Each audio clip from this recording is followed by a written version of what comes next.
You grossly misunderstand how this whole thing works. You entered Floppy Feet's mind. Now come with me. Sure hope I can later. I fucking heard that, idiot! One of my favorite game franchises has always been the Resident Evil series, also known as Biohazard. It holds a special place for me because it was the very first M-rated game I ever played with my dad, and it was the very first game that ever gave me nightmares. It was one of my earliest horror experiences in general, including television and film, so it left quite the impression on me. This early experience was single-handedly responsible for developing my love of zombie-related stories that persisted for a long time. I went on to consume any zombie-related media I could get my hands on, including games like House of the Dead and films like Night of the Living Dead. But one memory that distinctly stands out for me was discovering the announcement for the first live-action Resident Evil movie, originally subtitled Ground Zero, tucked away in the pages of PlayStation Magazine, which also went by PSM for shorthand. There was a small blurb about what the plot would be, and there was a photo of who I'd later come to recognize as Mila Jovovich dual-wielding pistols, and I was so excited. There was no release date yet, but I was beyond hyped. Even though I knew my mom wouldn't let me watch it, just knowing that this film was in production was enough for me. Time passed and eventually I saw it. Resident Evil, directed by Paul W.S. Anderson. I remember after the film my feelings were mixed at best, but I was leaning more towards being generous because it was Resident Evil. However, as the films continued to come out over the years, those feelings would only get more and more negative. With the spooky month upon us, I thought it'd be a nice change of pace to try to hammer out why the Resident Evil franchise is so tough for filmmakers to nail down, despite the blueprint for something incredible already being there. Before we get to it, if you haven't already, you should join the Somewhere Past Never Discord server. I keep a list of all the videos I have planned on display, I take suggestions, everyone's pretty chill, and you can catch Pokemon in our server. So that's nice. Thank you again to these lovely people who have been kind enough to support the channel on Patreon. If you'd like to support the channel as well, you can follow the link in the description below and head on over to the Patreon page. Don't forget to like, comment, and subscribe. Don't forget to hit the bell icon so you never miss out on videos when they go up. And if you're here, thanks for watching. I'm not gonna say this again, old man. I Give me look the like lunchable Benedict sauce. Sorry, my finger slipped. What the fuck, Arnold? What the fuck, Arnold? Now, the Resident Evil franchise is kind of a weird one in terms of Hollywood, right? The initial film franchise was barely in its grave before a reboot was announced, and I'm not entirely sure if that is still its own thing, or if that's what ultimately turned into the frankly atrocious Netflix series. But it isn't like telling a solid story in film form is impossible. I legitimately enjoy Resident Evil's Damnation and Degeneration for what they were. Vendetta was time and money I'll never get back, and to be honest, I don't remember too much about Infinite Darkness, so that probably just means that that series was just mid. Unfortunately for Hollywood though, those films have a very distinct advantage that the live-action films simply don't, and that's the fact that they exist within the established canon of the Resident Evil universe. Which brings us to the first reason why I think Hollywood really struggles with adapting this series.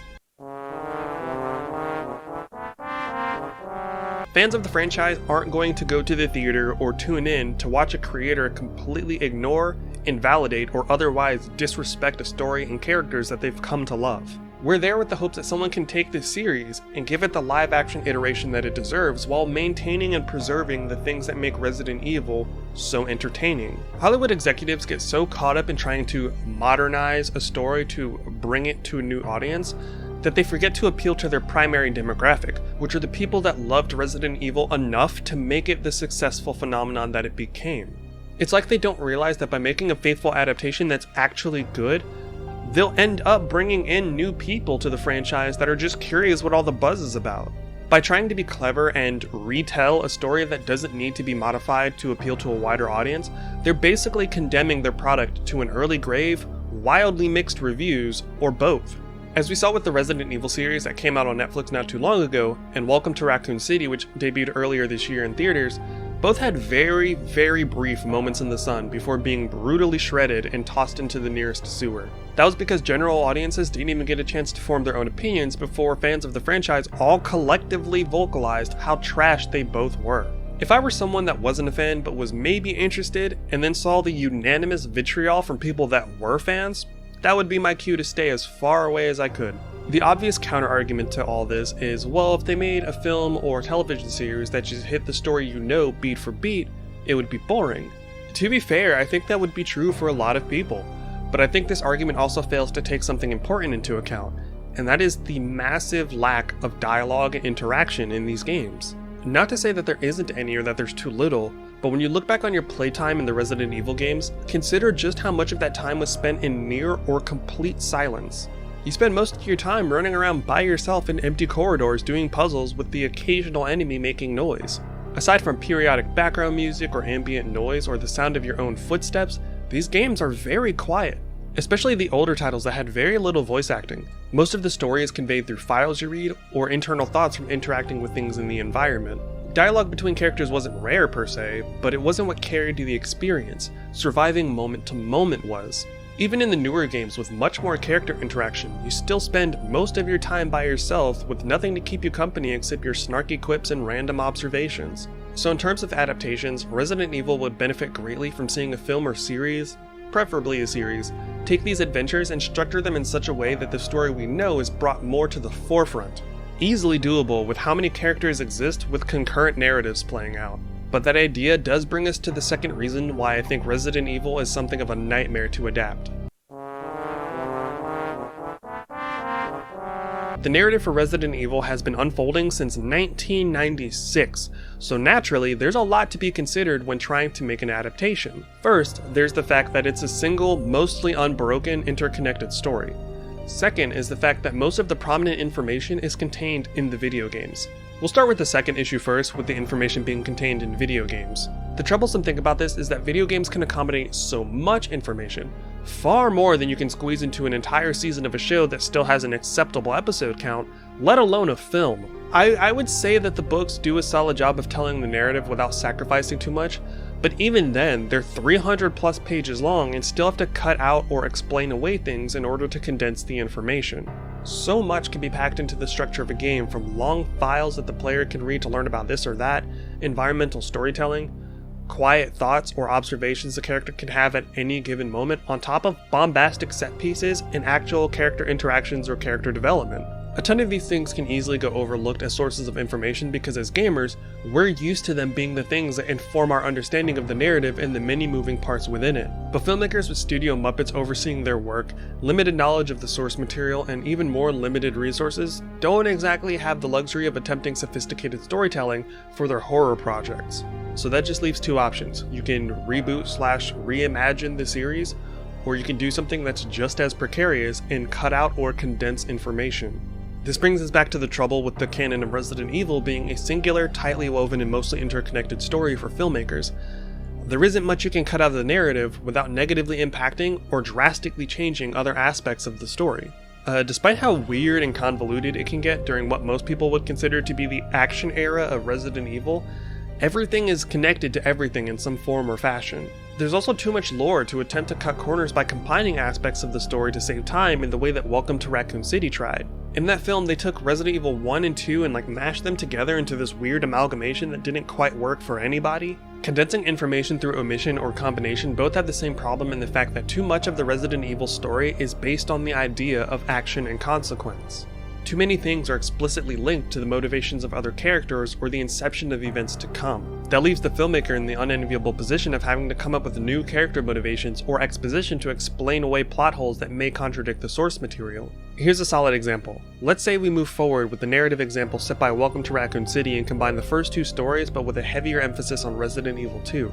We'll introduce Chris, Claire, Leon, Jill, Wesker, and if we're feeling spicy, Ada. We won't introduce characters like Barry, Rebecca, or Mr. X/any tyrants. By telling the story this way, introducing characters out of order or omitting them altogether, here are the Resident Evil stories we end up drastically altering or erasing from the timeline.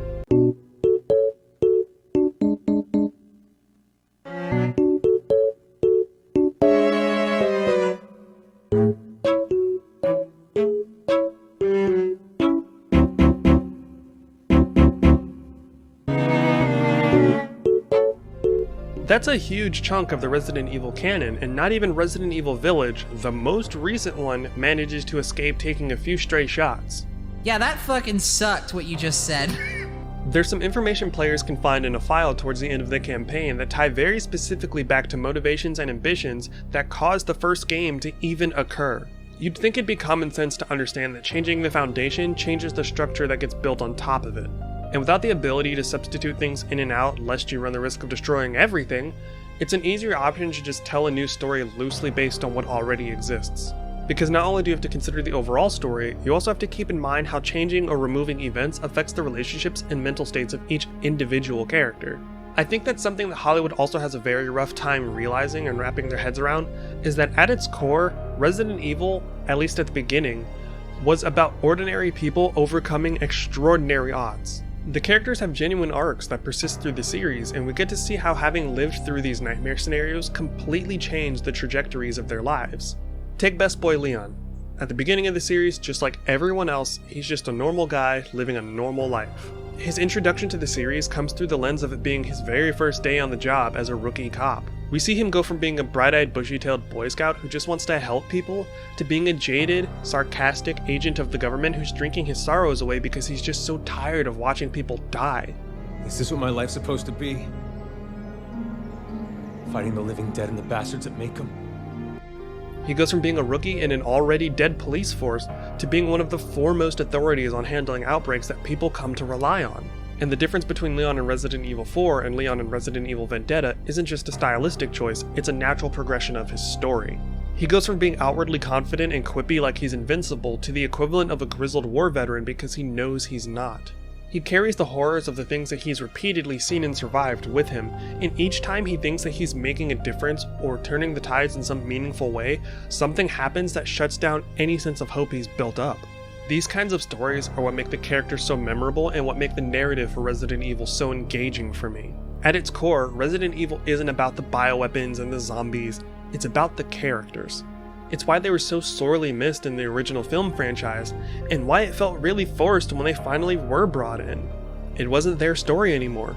They were playing second fiddle to a character that wasn't ordinary by any means. She had insane psychic powers, and plot armor thick enough to deflect a railgun. I'm sure that leaves many of you to ask, well, what can Hollywood do to make a good adaptation?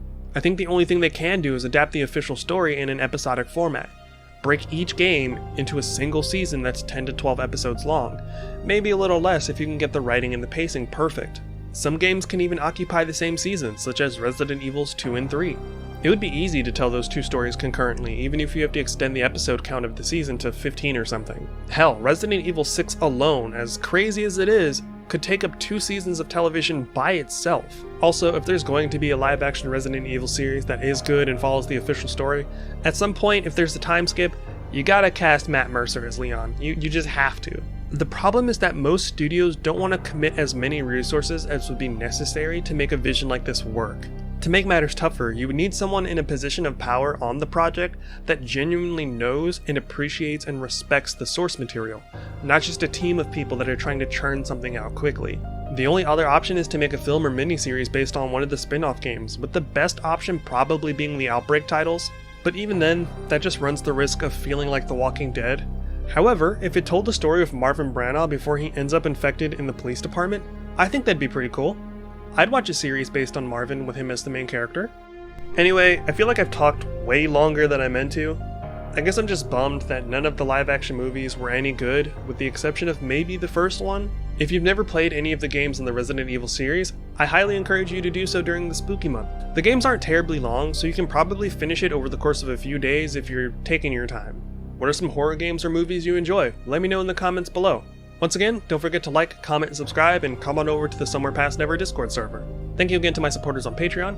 If you'd like to have your name added to this list on display on all of my videos, see videos early, or get early access to things that I'm cooking up, feel free to head on over to the Somewhere Past Never Patreon page. Links to that and Discord will be in the description below. Remember to take care of yourselves and others. I hope your days remain or become Saturnian, and as always, thanks for watching. Yo, Editor Saturn here. One more thing before I go. I plan to start streaming on Twitch on Monday, October 10th around 6 p.m. Eastern Standard Time to just kind of dip my toes and feel things out. I'd love to start that brand new journey with you guys, so if you want to be notified when I go live, head on over to twitch.tv/somewherepastnever and give me a follow. I'm still deciding what I want to kick things off with over there, but I'll get that figured out. Anyway, I realized I'd forgotten to mention this in my video. Hope to see you guys there. Later, taters.